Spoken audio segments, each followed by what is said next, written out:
उत्तर भारत के बहुत ही कम लोग जानते होंगे कि भगवान गणेश के ऐसे 8 अति प्राचीन शक्तिपीठ मंदिर भी हैं जो पौराणिक काल में स्थापित हुए थे और आज भी वे मंदिर विद्यमान हैं।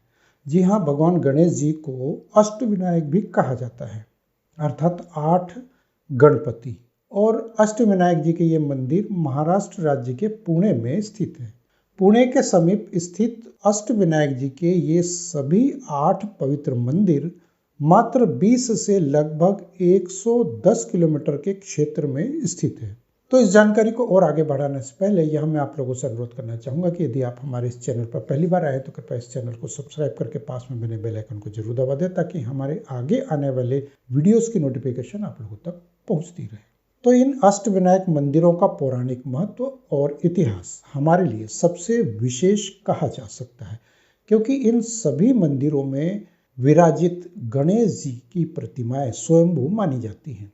हालांकि मुगल काल के आक्रमणों और लूट में गणेश जी की ये सभी स्वयंभू प्रतिमाएं नष्ट हो चुकी थी और अब उनके स्थानों पर मानव निर्मित प्रतिमाओं को पुनर्स्थापित किया गया है।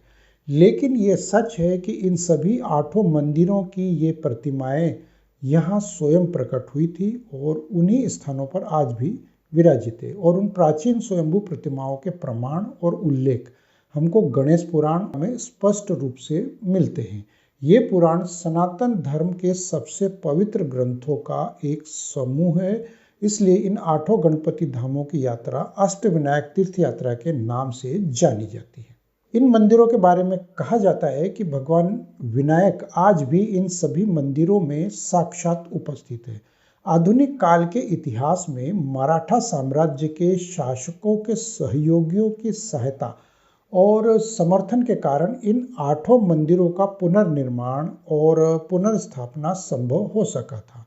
इन सभी 8 मंदिरों में विराजित भगवान गणेश जी की दिव्य प्रतिमाओं के प्राप्त होने और उनके अस्तित्व में आने के क्रम के अनुसार ही प्राचीन काल से अष्टविनायक दर्शन यात्रा भी की जाती है, जिनमें से अष्टविनायक दर्शन की शास्त्रोक्त क्रमबद्धता कुछ इस प्रकार से है।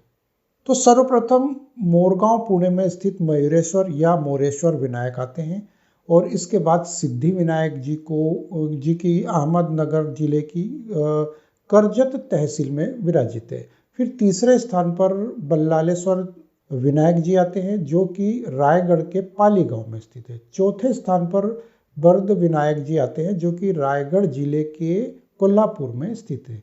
और 5वें स्थान पर है चिंतामणि विनायक जो कि पुणे के थेऊर गांव में विराजित है। और इसके बाद 6ठे स्थान पर विराजित अष्टविनायक जी जो कि पुणे के लेयांद्री गांव में विराजित है। 7वें स्थान पर आते हैं विघ्नेश्वर अष्टविनायक जो कि ओझर में स्थित है। और 8वें स्थान पर आते हैं महागणपति विनायक जो कि राजगांव में विराजित है। इन सभी मंदिरों में से पुणे जिले में 5 विनायक मंदिर विराजित है, जबकि 2 विनायक रायगढ़ जिले के महद और पाली में विराजित है और 1 विनायक अहमदनगर जिले के सिद्धटेक में विराजते हैं।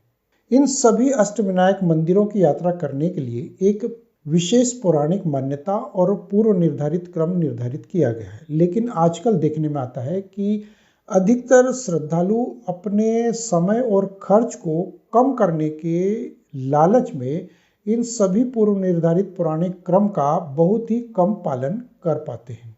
इन सभी अष्टविनायक मंदिरों में मयूरेश्वर विनायक मंदिर का स्थान सबसे प्रथम माना गया है। श्री मयूरेश्वर विनायक को यहाँ श्री मोरेश्वर विनायक भी पुकारा जाता है और ये मंदिर पुणे से लगभग 80 किलोमीटर दूर मोरे गांव में स्थित है और भगवान गणेश जी का महत्वपूर्ण शक्ति केंद्र भी माना जाता है। और मराठा शैली में बने हुए इस वर्तमान मोरेश्वर मंदिर की संरचना के अनुसार इसके चारों कोनों में 4 मीनारें निर्मित है और इस मंदिर के चारों दिशाओं में 4 द्वार भी है जो चारों युग सतयुग, त्रेता युग, द्वापर युग और कलयुग के प्रतीक माने जाते हैं।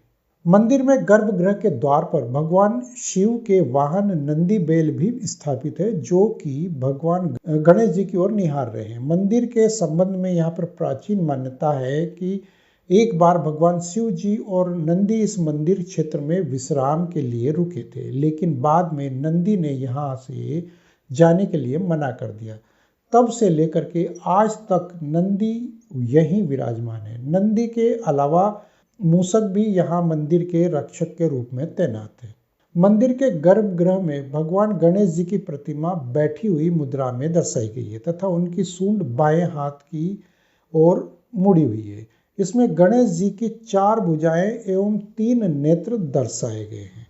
पौराणिक मान्यताओं के अनुसार भगवान गणेश ने यहाँ मोर पर सवार होकर सिंधुरासुर नामक एक राक्षस से युद्ध किया और इसी मंदिर स्थल पर उसका वध किया था। इसी कारण यहाँ स्थित गणेश जी को मोरेश्वर कहा जाता है। तो कैसी लगी यह जानकारी कृपया कमेंट बॉक्स में हमें जरूर बताएं और जाने से पहले इस वीडियो को लाइक और शेयर अवश्य करते जाएं। और यदि आप हमारे इस चैनल पर पहली बार आए तो कृपया इस चैनल को सब्सक्राइब करके पास में बने बेल आइकन को जरूर दबा दें, ताकि हमारे आगे आने वाले इसी प्रकार के वीडियोस की नोटिफिकेशन आप लोगों तक पहुंचती रहे। तो जल्द मिलते हैं अगले वीडियो में, तब तक